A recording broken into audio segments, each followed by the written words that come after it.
تعمیل کے لیے گئے. تو میرے دوستوں، میرے بھائیوں، استحکام پاکستان، پاکستان کا استحکام، پاکستان کی بقا جو ہے وہ اسلام میں ہے. کون سا اسلام؟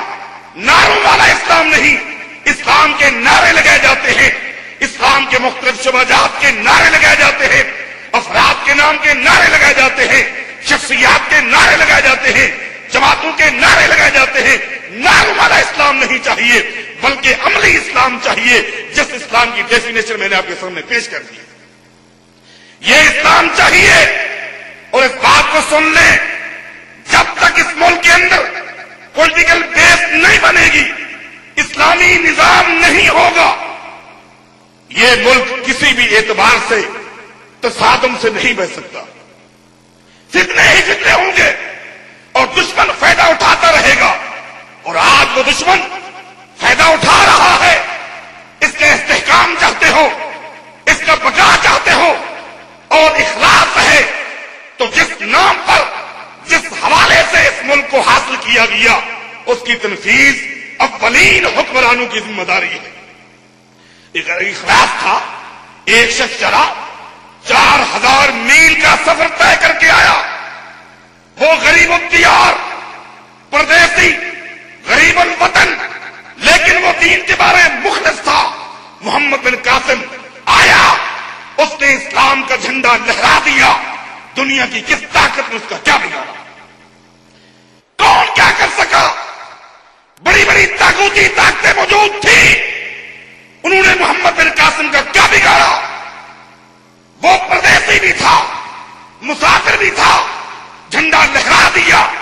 آج طاقتی طاقتوں کو دیکھ کر آپ گھبرائے ہوئے ہیں.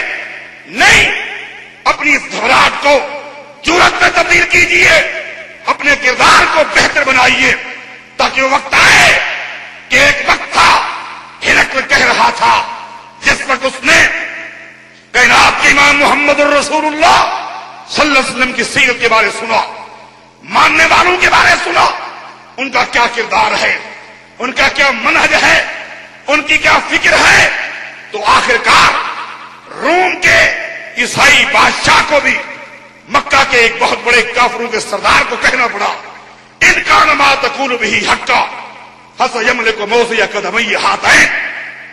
ابو سفیان، میں نے تم سے مسلمانوں کے قائد محمد الرسول اللہ صلی اللہ علیہ وسلم کے متعلق پوچھا، تم نے سیرت کا ایک نقشہ کھینچ دیا، ماننے والوں کے کردار کے متعلق معلومات کی، تو نے ایک نقشہ کھینچ دیا. اگر قید کا یہ کردار ہے، ماننے والوں کا یہ کردار ہے، تو پھر سن لے، ان قریب وقت آئے گا کہ آج جہاں میرا تخت ہے، یہاں حکومت محمد کی ہوگی صلی اللہ علیہ وسلم. ایسا باکردار انسان، ماننے والے ایسے لوگ، ان تو اندہ لغسلت عن قدمئی ہے. اگر مجھے کبھی ملاقات کا موقع مل گیا، میں تو محمد کے پاؤں دھوتا رہوں گا صلی اللہ علیہ وسلم. حضرات، میں پوچھنا چاہتا ہوں، مسلمانوں تھوڑا سا غور کرو، کیا وجہ تھی؟ ایک وقت تھا عیسائی حاکم یہ کہہ رہا تھا، عیسائیوں کا سب سے بڑا حکمران یہ کہہ رہا تھا، ان قریب ایک وقت آئے گا یہاں حکومت محمد کی ہوگی علیہ الصلوۃ والسلام. وجہ کیا ہے؟ وہی حاکم، وہی عیسائی آج یہ کہہ رہا ہے، ان قریب پاکستان کے ایک ایک ٹکڑے پر، مسلمانوں کے ایک ایک خطے پر حکومت ہوگی تو میری. وجہ کیا ہے؟ ان مسلمانوں میں اور ہم میں کیا فرق ہے؟